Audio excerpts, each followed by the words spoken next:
നരേന്ദ്രമോദിയും അമിത്ഷായും നയിച്ച ദേശീയ ജനാധിപത്യ സഖ്യം ലോക്സഭാ തെരഞ്ഞെടുപ്പിൽ ഭൂരിപക്ഷം സംസ്ഥാനങ്ങളും തൂത്തുവാരിയപ്പോൾ ദേശീയ തലത്തിൽ അമ്പെ തകർന്നടിഞ്ഞ കോൺഗ്രസ് പാർട്ടി ഇപ്പോഴും കരകയറാനാകാത്ത ചുഴിയിൽ കിടന്ന് പിടയുകയാണ്. പിണറായി എഫക്റ്റിൽ രണ്ടാം തവണയും കേരളത്തിൽ LDF ആധിപത്യം ഉറപ്പിച്ചപ്പോൾ തികച്ചും അപ്രസക്തമായി പോയ കോൺഗ്രസിന് പുനരുജ്ജീവന പ്രതീക്ഷയായിരുന്നു കുമ്പക്കുടി സുധാകരൻ എന്ന കെ സുധാകരന് ലഭിച്ച അധ്യക്ഷ സ്ഥാനം. CPM സമ്പൂർണ്ണ ആധിപത്യം തുടരുന്ന കണ്ണൂരിന്റെ മണ്ണിൽ കോൺഗ്രസ് പാർട്ടിക്ക് ഉണർവും ഉശിരും സമ്മാനിച്ച നേതാവാണ് സുധാകരൻ. സുധാകരന്റെ അധ്യക്ഷ പദം കോൺഗ്രസിലെ പരമ്പരാഗത അഹിംസാവാദികൾക്ക് അലോസരമുണ്ടാക്കിയെങ്കിലും പാർട്ടിയെ പിന്തുണയ്ക്കുന്ന നിഷ്പക്ഷരായ ജനവിഭാഗങ്ങൾ എന്നും സുധാകരനൊപ്പം തന്നെയായിരുന്നു. സാക്ഷാൽ പിണറായിയോട് പോലും മടികൂടാതെ കൗണ്ടർ അടിക്കാൻ കപ്പാസിറ്റിയും ധൈര്യവുമുള്ള കോൺഗ്രസിലെ ഏക നേതാവാണ് സുധാകരൻ. അദ്ദേഹത്തെ സമ്മർദ്ദത്തിലാഴ്ത്താൻ കോൺഗ്രസിലെ മുഖ്യ ഘടകകക്ഷിയായ മുസ്ലിം ലീഗ് ഇപ്പോൾ അരയും തലയും മുറുക്കി രംഗത്തിറങ്ങിയിരിക്കുകയാണ്. KSUവിലൂടെ താൻ രാഷ്ട്രീയ പ്രവർത്തനം തുടങ്ങിയ കാലത്ത് കണ്ണൂരിലെ തോട്ടടയിൽ RSSകാർ സ്ഥാപിച്ച ശാഖ തല്ലിത്തകർക്കാൻ CPM ശ്രമിച്ചപ്പോൾ ആളെ അയച്ച് ശാഖയ്ക്ക് താൻ തന്നെ സംരക്ഷണം കൊടുത്തു എന്ന പരാമർശത്തോടെയാണ് സുധാകരൻ മുസ്ലിം ലീഗിന്റെ കണ്ണിലെ കരടായി മാറിയത്.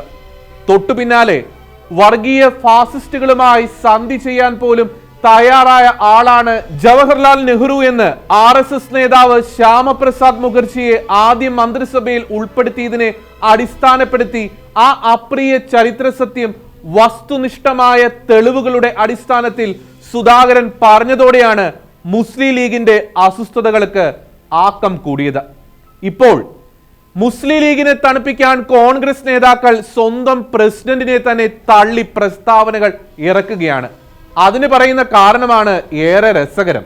സുധാകരന്റെ പ്രസ്താവന മൂലം ന്യൂനപക്ഷങ്ങൾ UDFിൽ നിന്ന് അകലാൻ സാധ്യതയുണ്ട് പോലും. സുധാകരന്റെ പ്രസ്താവനയുടെ പേരിൽ ഏതെങ്കിലും ഒരു ക്രൈസ്തവ സംഘടനയോ ഏതെങ്കിലും ക്രൈസ്തവ സഭയിലെ ഉത്തരവാദിത്ത സ്ഥാനമുള്ള ആരെങ്കിലുമോ പ്രതിഷേധം അറിയിച്ചതായി അറിവില്ല. അപ്പോൾ പിന്നെ കോൺഗ്രസ് നേതാക്കൾ പറയേണ്ടത് ന്യൂനപക്ഷങ്ങൾ അകലുമെന്നല്ല, മുസ്ലിം ലീഗ് അകലുമെന്നാണ്. കോൺഗ്രസ് നേതാക്കൾക്ക് അത് പറയാൻ നട്ടല്ലില്ലാത്തതിന്റെ പേരിൽ എന്തിന് അതിനുവേണ്ടി മറ്റ് ന്യൂനപക്ഷ സമുദായങ്ങളെ കൂടി അനാവശ്യമായി പഴിചാരുന്നു? അതുകൊണ്ട് കോൺഗ്രസ് നേതാക്കൾ ഇനിയെങ്കിലും ശ്രീ സുധാകരന്റെ പ്രസ്താവനയുടെ പേരിൽ മുസ്ലിം ലീഗ് അകലുമെന്ന് പച്ചയ്ക്ക് പറയാനുള്ള ആർജവം കാണിക്കണം. മുസ്ലിം ലീഗ് കണ്ണുരുട്ടിയാൽ പേടിച്ചു വിറച്ച് മുട്ടിടിക്കുന്ന സ്വന്തം നേതാക്കളെ തള്ളിപ്പറയുന്നത് കോൺഗ്രസ് ആദ്യമായിട്ടല്ലല്ലോ. 2 പതിറ്റാണ്ട് മുമ്പ് തന്നെ അന്ന് മുഖ്യമന്ത്രിയായിരുന്ന ശ്രീ AK ആന്റണി ന്യൂനപക്ഷങ്ങൾ സമ്മർദ്ദ തന്ത്രം ഉപയോഗിച്ച് ഇവിടെ പലതും നേടുന്നു എന്ന് പറഞ്ഞപ്പോഴും ന്യൂനപക്ഷ വിഭാഗത്തിൽപ്പെട്ട ക്രൈസ്തവർ അന്ന് യാതൊരു പ്രതിഷേധവും കാണിച്ചിരുന്നില്ല. എന്നാൽ അന്നും ശ്രീ AK ആന്റണിക്കെതിരെ പ്രതിഷേധിച്ചതും ഇതേ മുസ്ലിം ലീഗ് തന്നെയായിരുന്നു. ശ്രീ സുധാകരനെതിരെ ഇപ്പോൾ അവർ പ്രത്യേക യോഗം കൂടിയതുപോലെ അന്നും ആന്റണിക്കെതിരെ പ്രതിഷേധിക്കാൻ യോഗം ചേർന്നിരുന്നു. AK ആന്റണി എന്ന് പറഞ്ഞ സമ്മർദ്ദ തന്ത്രത്തിലൂടെ പലതും നേടുന്ന ആ ന്യൂനപക്ഷം തങ്ങൾ തന്നെയാണ് എന്ന് അവർ സ്വയം പറയാതെ പറയുകയും ചെയ്തു. ശ്രീ AK ആന്റണിയുടെ മുഖ്യമന്ത്രി കസേര തെറിപ്പിക്കുന്നതിൽ വരെ എത്തി വെറും ഒരു പ്രസ്താവന വരുത്തിയ പ്രത്യാഘാതങ്ങൾ. അന്നത്തെ കോൺഗ്രസ് നേതൃത്വവും ഇന്നത്തെ പോലെ തന്നെ ശ്രീ AK ആന്റണിയെ കൈവിട്ടുകൊണ്ട് മുസ്ലിം ലീഗിന് ഐക്യദാർഢ്യം പ്രഖ്യാപിക്കുകയാണ് ചെയ്തത്. ചരിത്രം സുധാകരൻ വിവാദത്തിലും ആവർത്തിക്കപ്പെടുന്നു എന്ന് മാത്രം. അതെ, ഒരിക്കൽ കൂടി ആ കാര്യം സ്ഥിരീകരിക്കപ്പെടുകയാണ്. UDFിലെ കാര്യങ്ങൾ തീരുമാനിക്കുന്നതും നടപ്പിലാക്കുന്നതും മുസ്ലിം ലീഗാണ്. ഇനി കോൺഗ്രസ് നേതാക്കളെ കുറച്ച് പഴയൊരു സംഭവം ഓർമ്മിപ്പിക്കാം.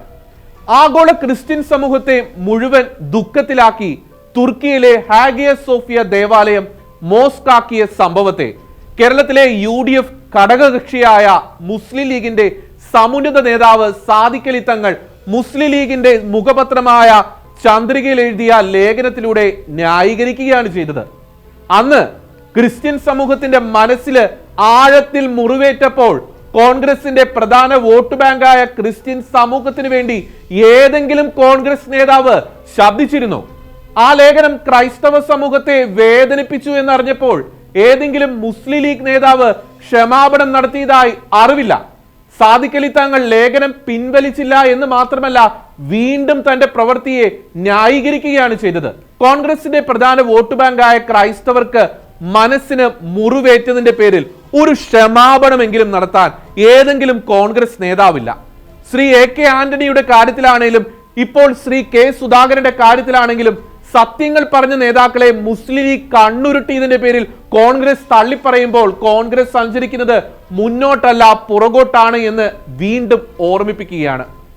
സത്യത്തിൽ തങ്ങൾക്ക് ഇഷ്ടമില്ലാത്ത നേതാക്കളെ കിട്ടുന്ന അവസരം ഉപയോഗിച്ച് പിന്നിൽ നിന്നും കുത്തുകയാണ് മുസ്ലിം ലീഗ് പഴയ കാലത്ത് ചെയ്തിട്ടുള്ളത്.